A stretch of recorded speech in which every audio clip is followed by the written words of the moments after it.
Buenas noches, les damos la bienvenida a nuestro acostumbrado estudio bíblico de media semana. Es como siempre para mí el privilegio de poder compartir la palabra con ustedes, compartir esas verdades que la palabra nos enseña. Estamos en nuestra serie sobre la carta de Pablo a los Corintios y la semana pasada habíamos cubierto lo que restaba del capítulo 4. Así que en esta ocasión nos vamos a embarcar en un análisis, en un estudio del capítulo 5. Antes que todo vamos a hacer una oración para pedir la dirección y la iluminación del Espíritu Santo. Bendito Señor, venimos delante de ti con agradecimiento en nuestro corazón por la oportunidad que nos das de abrir las Escrituras, por la libertad que tenemos para hacerla. Pero reconocemos, Señor, la necesidad de que sea tu Espíritu Santo el que ilumine nuestra mente y nuestro corazón, no solamente para comprender esas verdades, sino también para tener la disposición a ponerlas en práctica en nuestra vida, Señor. Te rogamos que seas tú quien bendiga este estudio y que sea de utilidad para los hermanos. En el nombre de Jesús, amén. Bueno, si recuerdas, la iglesia de Corinto, al igual que muchos creyentes de nuestro tiempo, había tomado la actitud que podríamos definir en una frase: a mí nadie me va a decir lo que debo hacer. Ya Pablo les había hecho ver que los problemas de división que estaba enfrentando la iglesia estaban directamente conectados a su arrogancia. Y esa arrogancia es descrita por esta frase: nadie me va a decir qué es lo que debo hacer.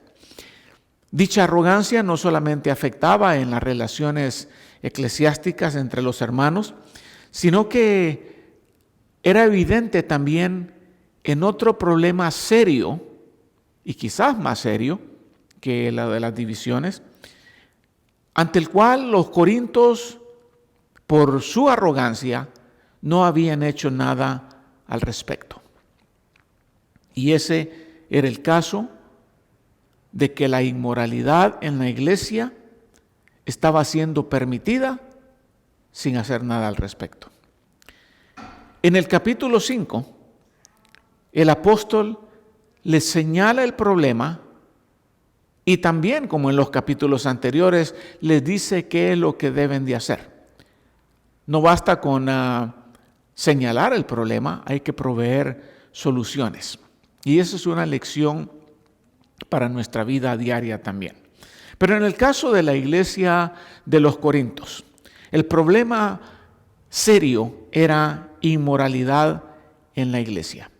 Y el capítulo 5 comienza con esa denuncia. Dice en el verso 1, en efecto, se oye que entre ustedes hay inmoralidad. Sí, una inmoralidad tal como no existe ni siquiera entre los gentiles, al extremo de que alguien tiene la mujer de su padre. Inmoralidad. ¿Qué es la inmoralidad? Comencemos por ahí, por definir el término. Ahora, si tú vas a los diccionarios seculares, como digamos el diccionario de la Real Academia de la Lengua Española, te vas a dar cuenta que la mayoría de ellos definen inmoralidad como indecencia, deshonestidad y obscenidad. Pero esa definición no es lo suficientemente clara para comunicar lo que la palabra griega usada por Pablo está comunicando. En este caso, en su denuncia, Pablo usa un sustantivo muy específico, el sustantivo porneia, de donde se deriva la palabra pornos, de donde se deriva pornografía. Pero si vas a un diccionario bíblico, diccionario teológico o léxico griego, te vas a dar cuenta que porneia o porneia está definido como la participación en inmoralidad sexual de cualquier clase. Participar en sexo ilícito, cometer fornicación o practicar prostitución. Entonces, como te das cuenta, la definición de la palabra griega va mucho más allá de la manera en que lo definen los diccionarios seculares. Y decía que este es un problema grave porque si tú vas históricamente al Antiguo Testamento, la inmoralidad, bajo esta definición, fue la causa de la destrucción de Sodoma y Gomorra. Más adelante, la inmoralidad es la causa de la maldición que viene sobre las hijas de Lot, cuando sostienen esa relación ilícita habiendo emborrachado a su padre. La inmoralidad fue la causa de la caída de muchos reyes, tanto de la Biblia como del ámbito secular. La inmoralidad ha sido la caída de muchos líderes religiosos y la destrucción de muchos matrimonios. Ahora, entre los corintios estaba sucediendo un caso de inmoralidad que era extremadamente vergonzoso. Algo que ni siquiera los incrédulos permitían. En el verso los define como los gentiles. Ni siquiera se nombra, dice, entre los gentiles. Y este era el caso de que un hombre estaba teniendo relaciones sexuales con su madrastra. Esa acción era prohibida desde los tiempos antiguos. En la ley de Moisés, o sea, el Pentateuco, Dios había dicho al pueblo o advertido: no descubrirás la desnudez de la mujer de tu padre, es la desnudez de tu padre. Y decía también que si eso sucedía y se encontraba a un hombre acostado con una mujer casada, el caso de inmoralidad, los dos morirán. El hombre que se acostó con la mujer, y así quitarás el mal de Israel. Entonces, en el primer caso está hablando de relaciones inmorales con la madrastra. En este verso está hablando acciones inmorales de adulterio, inmoralidad también.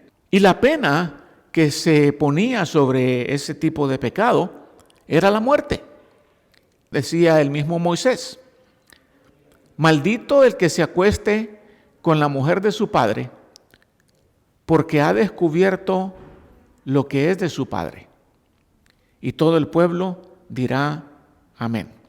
Las consecuencias: maldición y muerte, demuestran lo serio que era ese pecado. Y Pablo les dice, en ese verso que leímos, que tal pecado no existía ni siquiera entre los gentiles. Como diciendo, aún en aquellos que no tienen principios morales como los nuestros, ni entre ellos existe. Y la ley romana, que era la que imperaba en toda la región, en todo el imperio, ley secular, también prohibía dichas relaciones. La ley romana decía que el hombre no puede casarse con la madre de su esposa, o sea, con su suegra, o la esposa de su hijo, su nuera, o la hija de su esposa, hijastra, o la esposa de su padre, madrastra. Cuando se refiere a eso, dice la ley romana, digo uno que ha estado unido de esa manera, porque durante la continuidad del matrimonio que produjo la unión, habría otro impedimento a la unión. Porque un hombre no puede tener dos esposas, ni una mujer dos maridos. Y estoy citando literalmente lo que decía la ley romana. Y no se quedaba ahí. Continuaba un poco más adelante diciendo, entre comillas, un hombre que contrae un matrimonio nefasto e incestuoso, como era la relación con la madrastra, no es considerado para tener ni esposa o hijos, porque la descendencia de tal unión serán considerados como teniendo madre, pero no padre. Y por lo tanto no están sujetos al poder paternal, asemejándose a hijos nacidos en una relación sexual promiscua, quienes son considerados a no tener padre, porque su verdadero padre es incierto. ¿Quién sabe si lo sea? Y quienes son llamados bastardos, ya sea por la palabra griega que denota relación sexual ilícita o porque son sin padre. Y estoy citando de los Institutos de Gallo, capítulo 1, versículos 63 y 64. Pero esa era la ley romana. Entonces Pablo está diciendo, ni siquiera entre estos que no creen en Dios sucede lo que ustedes están permitiendo que suceda en la iglesia. La acción de ese hombre era, por lo tanto, condenada espiritualmente y civilmente. Condenada por la ley de Dios y condenada por la ley del hombre. Lo curioso es que cuando Pablo hace esa denuncia, solo menciona al hombre, no menciona a la mujer. Y cualquiera se preguntaría, ¿y qué de la mujer? Porque al que se está señalando es al hombre. Y quizás la respuesta a esa es de que Pablo estaba viendo este problema o este pecado desde la perspectiva espiritual, no desde la perspectiva legal. Y segundo, porque seguramente la mujer involucrada no era creyente. Entonces la responsabilidad no estaba sobre los hombros de ella, sino sobre aquel que decía ser hermano. Y como no era creyente la mujer, pues Pablo no tenía autoridad para denunciarla a ella, ni la iglesia tampoco tendría autoridad sobre ella. Pero sí tenían autoridad sobre este que era miembro de la iglesia.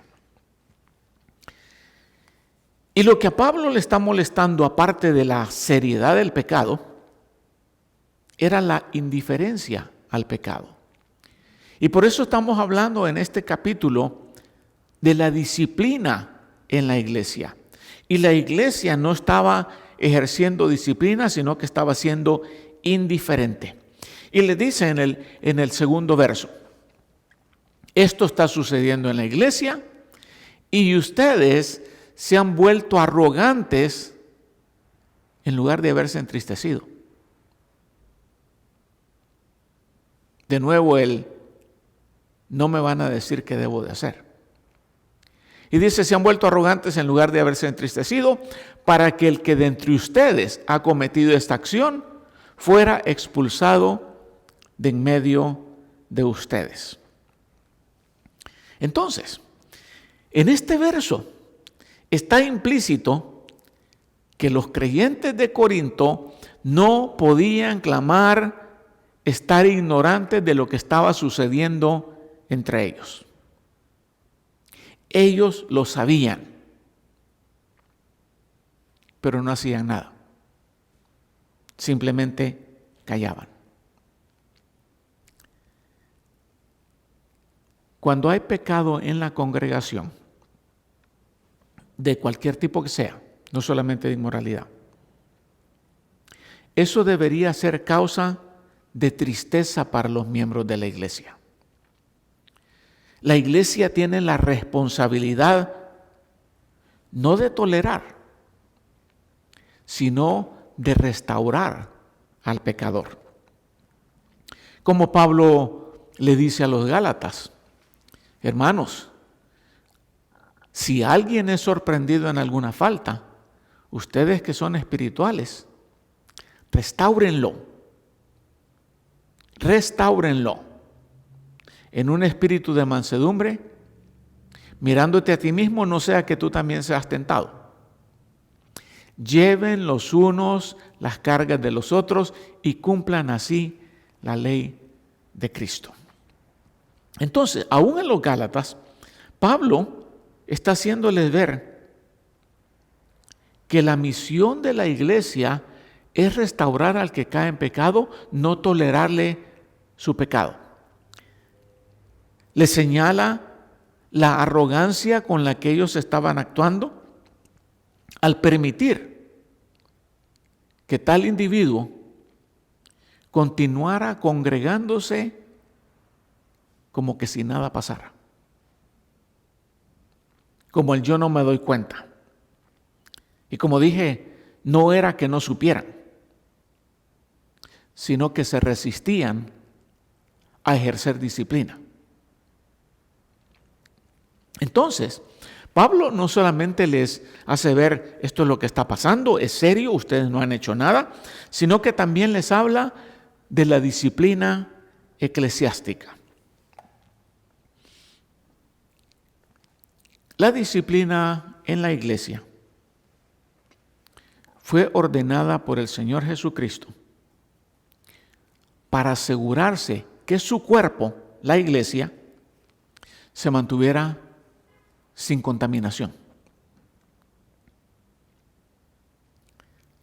Si vamos hacia atrás en la historia, recordaremos que cuando el pueblo entró a la tierra prometida, en el primer intento de conquista que tuvieron sobre el pueblo, el pueblecito de Ai, durante los días de Josué, el pueblo sufrió una amarga derrota ante un pueblo insignificante. Y Josué fue el primero en preguntar por qué. Y todos sabemos que tal derrota amarga fue porque había un hombre en el campamento que había pecado en la congregación y creía que nadie se habría de dar cuenta. Ese hombre se llamaba Acán.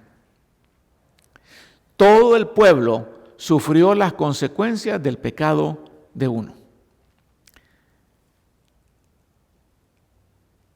La disciplina fue ejercida en ese tiempo. El Señor los dirigió a la familia de un fulano y en la familia los dirigió a la familia de Acán. Y Acán confesó su pecado y pagó las consecuencias. Lo apedrearon a él y a sus familiares. Por el pecado de uno sufrió todo el pueblo y su familia. Y al hablar de la disciplina eclesiástica, Pablo nos está enseñando algunos principios importantes acá. Primero nos está diciendo que la disciplina en la iglesia debe ser ejercida o aplicada congregacionalmente. Dice en el verso 4, en el nombre de nuestro Señor Jesús, cuando estén reunidos y yo con ustedes en espíritu, con el poder de nuestro Señor Jesús. Fíjate bien, cuando estén reunidos y yo con ustedes en espíritu, de común acuerdo. Y una cosa es muy importante de entender aquí. No está diciendo, cuando el pastor lo sepa, que discipline al creyente. Está diciendo, ustedes, la congregación y yo, debemos hacerlo. ¿Por qué? Porque no es el pastor el que disciplina, sino la congregación, como un cuerpo. Y nuestro Señor Jesucristo ya había establecido pasos claros en el proceso de disciplina en la iglesia. Y en esos pasos el Señor básicamente estaba diciendo que habrían de hacerse 3 intentos de restauración antes de que la iglesia tomara la decisión final de expulsar al pecador. En el Evangelio según San Mateo encontramos esos pasos de restauración, ese proceso de restauración.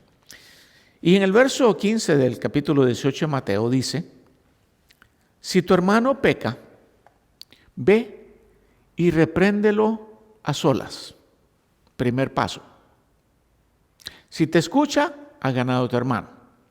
Pero si no te escucha, lleva contigo a uno o a dos más, para que toda palabra sea confirmada por boca de 2 o 3 testigos, como decía el Antiguo Testamento.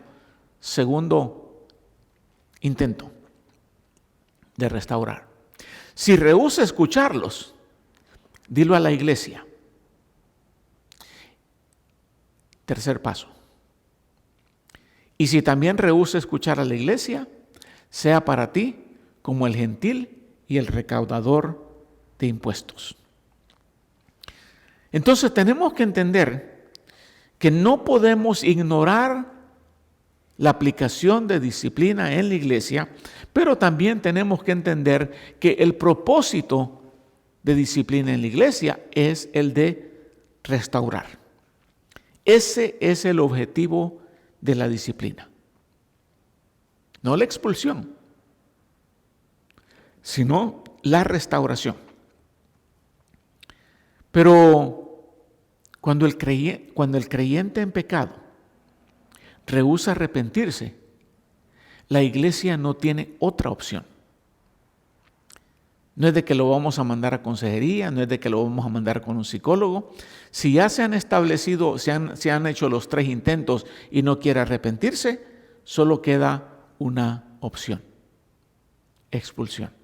Y a eso se refiere Pablo en el verso 2, cuando dice: para que el que de entre ustedes ha cometido esta acción fuera expulsado de en medio de ustedes.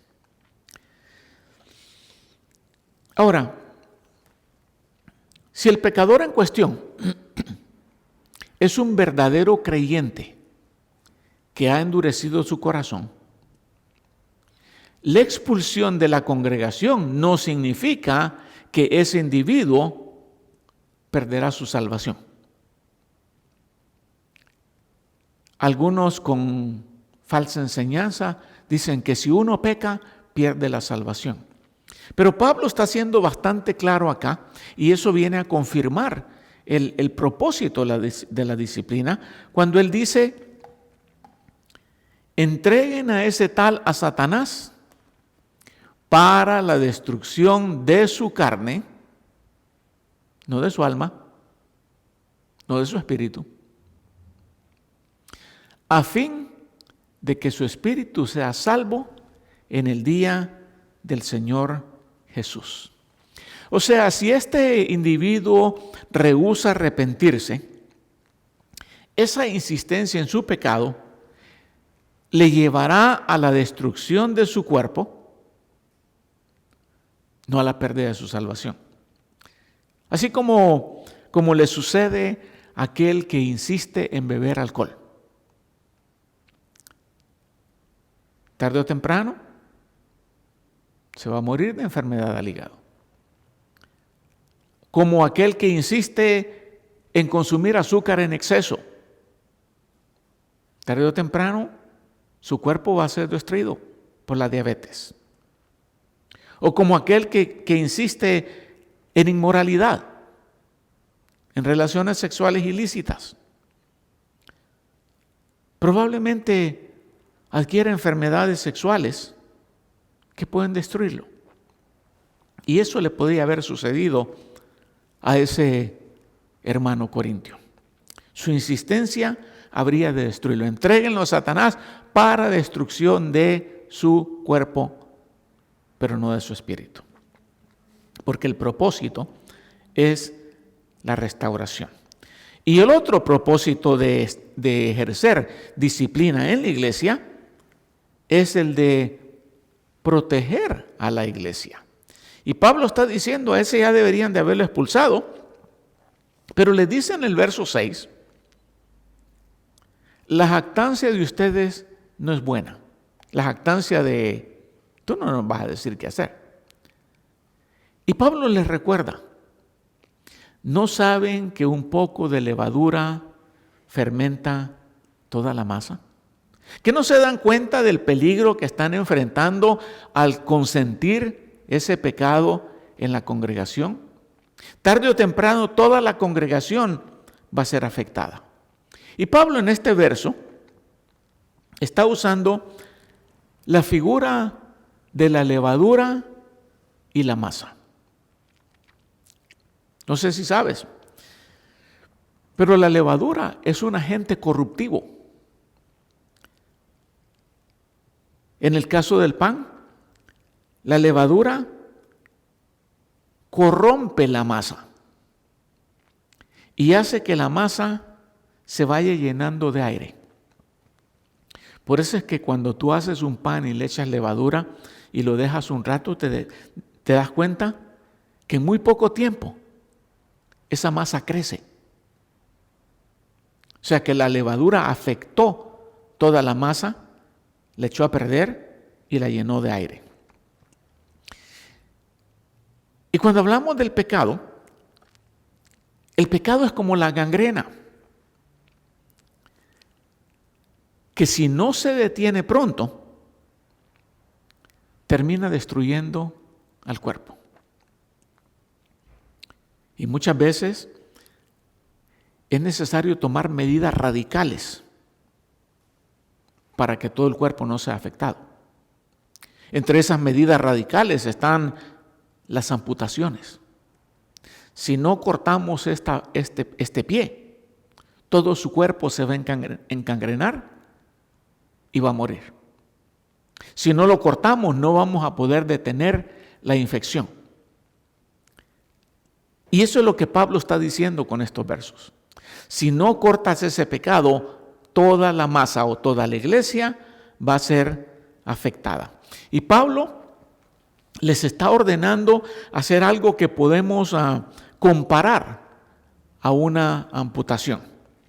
En el verso 7 les dice, limpien la levadura vieja para que sean masa nueva, así como lo son en realidad sin levadura, porque aún Cristo, nuestra Pascua, ha sido sacrificado. Y esta primera porción del verso, limpien la levadura vieja, se refiere a hacer una limpieza por medio de remover lo que es inmundo. Hecatairo. Catairo es limpiar.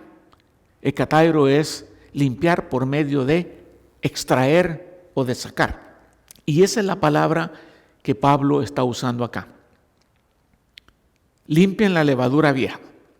Así como cuando sacamos la fruta podrida de entre las frutas buenas, para proteger a esas buenas de que no vayan a ser contaminadas por la pudrición de esa que sacamos. Y tú sabes que si dejamos una fruta podrida en medio de todas las demás, ¿qué es lo que va a suceder? ¿Que las buenas van a curar a la podrida o que la podrida va a podrir a las buenas? Y la experiencia te enseña que la podrida termina pudriendo a las demás. Entonces, aquí vemos el principio de protección del cuerpo de la iglesia. Y menciona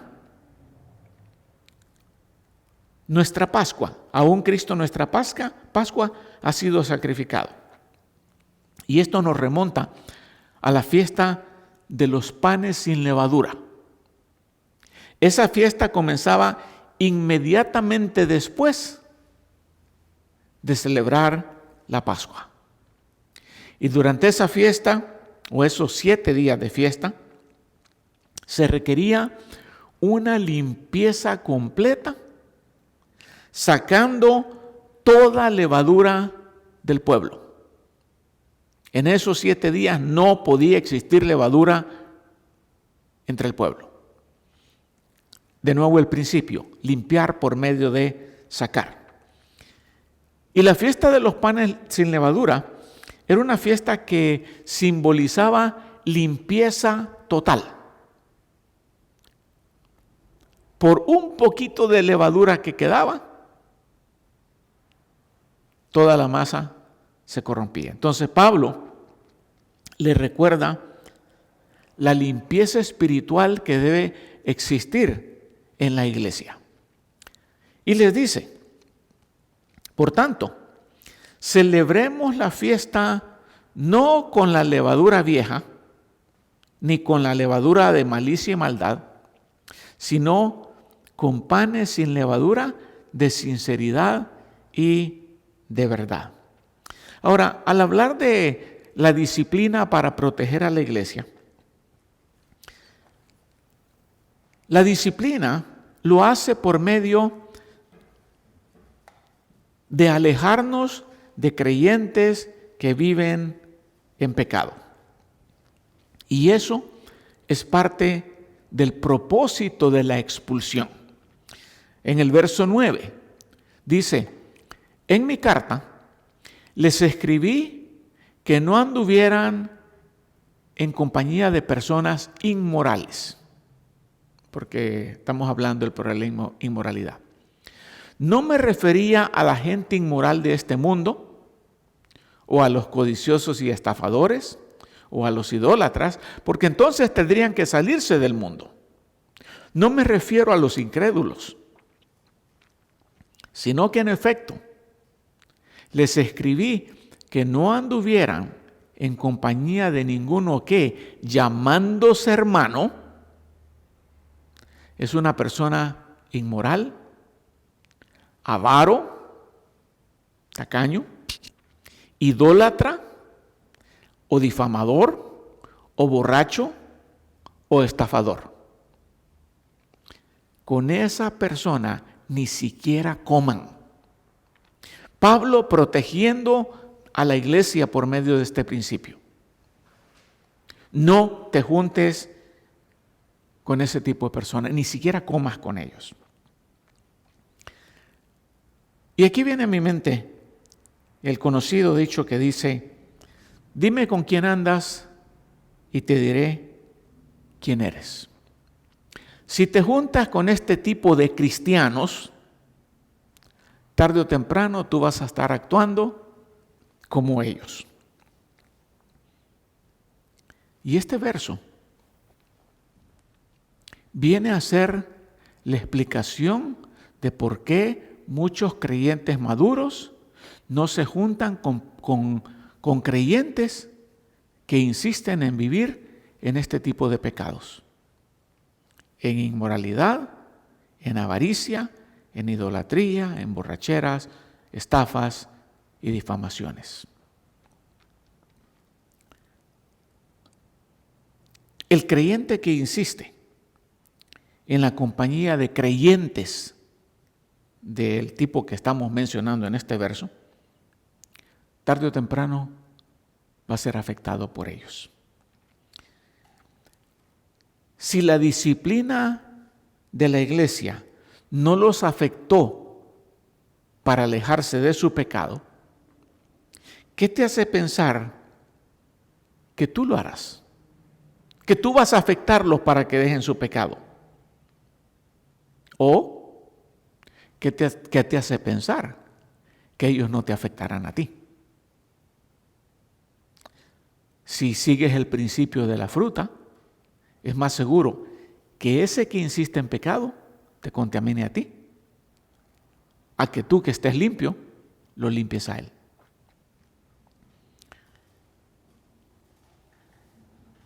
La iglesia de nuestro tiempo se vuelve como la iglesia de los corintios, arrogantes. Cuando la iglesia no se atreve a aplicar tal tipo de disciplina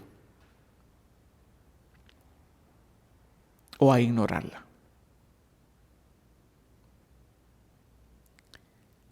La experiencia me ha enseñado que muchas iglesias, en lugar de actuar decisivamente y determinadamente para eliminar el pecado de entre el pueblo, simplemente se hacen los locos, lo dejan pasar como que si nada estuviera sucediendo. La iglesia de nuestro tiempo no practica la disciplina como Pablo la menciona. Pablo termina dando el dictamen al que él, como apóstol, había llegado. Y el dictamen es claro. No se quiere arrepentir, expulsen al malvado de entre ustedes. El propósito de la expulsión es de que ese creyente en pecado, al ser expulsado, recapacite, se arrepienta y regrese al redil. Aparentemente la iglesia finalmente aceptó las palabras de Pablo, aplicó la disciplina, expulsó al fulano y más adelante ese hermano lo encontramos de nuevo en el redil, pero ya bajo circunstancias diferentes. Al leer en la segunda carta de Pablo a los Corintios, les dice que cuando él les ordenó hacer eso, seguramente se habían entristecido. Pero dice, pero si alguien ha causado tristeza, no me la ha causado a mí, sino hasta cierto punto, para no exagerar, se la ha causado a todos ustedes. Es suficiente que tal persona, o es suficiente para tal persona, este castigo que le fue impuesto por la mayoría. Así que por el contrario, ustedes más bien debieran perdonarlo y consolarlo, no sea que en alguna manera éste sea abrumado con tanta tristeza, por lo cual les ruego que reafirmen su amor hacia él. Entonces, ya en la segunda carta vemos que cuando la disciplina se aplicó, hizo el efecto. El hombre se arrepintió, se entristeció, regresó y ahora Pablo está diciendo, recíbanlo, perdónenlo, ámenlo. Que vendría a ser una confirmación de las palabras a los Gálatas. Restáurenlo. Y ese es el propósito de ejercer disciplina en la iglesia. El problema en gran parte tiene que ver que muchas veces los creyentes se dan cuenta de que alguien está en pecado, pero no dicen nada. No se dan cuenta que la congregación en sí está en peligro. Está en riesgo de sufrir las consecuencias de ese que no se quiere arrepentir. Y como pastor te puedo decir que el momento de disciplina es un momento muy triste. Primero porque vemos la dureza del creyente que no se quiere arrepentir, que ya tuvo las oportunidades e insiste en su pecado. Y llegar a ese momento de decirle, ¿sabe qué? Usted no puede congregarse más con nosotros hasta que se arrepienta, es triste. El problema es que muchas veces la iglesia aplica la disciplina como cuerpo, pero como individuos no la practicamos. Y seguimos juntándonos con el tal hermano. Y seguimos teniendo relación con él como que si nada hubiera pasado. cuando el escritor está diciendo, si se dice que es hermano y está en estos pecados, no te juntes con él. Ni siquiera comas, ni siquiera lo más básico. Pero yo he observado que muchas veces la iglesia aplica la disciplina y los creyentes destruyen el propósito de la disciplina cuando siguen en amistad y en fraternidad con ese pecador que no se quiere arrepentir. Pablo le dijo, reunidos ustedes y yo, en conjunto vamos a tomar esta determinación, que sea expulsado. Y mientras no se arrepienta, no lo recibas. No lo recibas ni en tu casa, no lo recibas en la iglesia, no comas con él, no te juntes con él hasta que se arrepienta. En los pocos casos que yo he tenido la oportunidad de participar, la disciplina ha ejercido su efecto. Y en algún caso que no hizo efecto, es porque la persona realmente no era cristiana. Entonces siguió en su vida mundana. Pero es nuestra responsabilidad como iglesia, como líderes, como hermanos en Cristo, de asegurarnos que el cuerpo está sin levadura, que la masa está sin levadura. En otras palabras, asegurarnos que no haya pecado en el campamento para no tener que sufrir las consecuencias del pecado o de la arrogancia de no aplicar disciplina. Y con eso el apóstol concluye el capítulo 5. Hay otros problemas más que la iglesia necesita enfrentar, pero este era un problema extremadamente serio. Asegurémonos que en nuestra congregación el pecado no es tolerado, ni por los líderes ni por los miembros. Y cuando ejerzamos disciplina, si la persona se arrepiente, recibámoslo con brazos abiertos, con gozo, como el Padre recibió al Hijo pródigo, y mostrémosle nuestro amor hacia Él, reafirmemos nuestro amor hacia Él. Con esto concluimos el capítulo 5. La próxima semana continuamos adelante con nuestro estudio, capítulo 6 y quizás un poquito más. Espero que no te lo vayas a perder.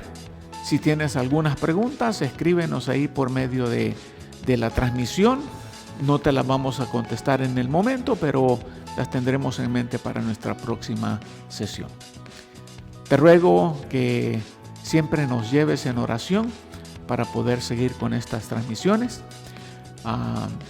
Cuídate, o cuídense, protéjanse y que el Señor nos guarde hasta la próxima.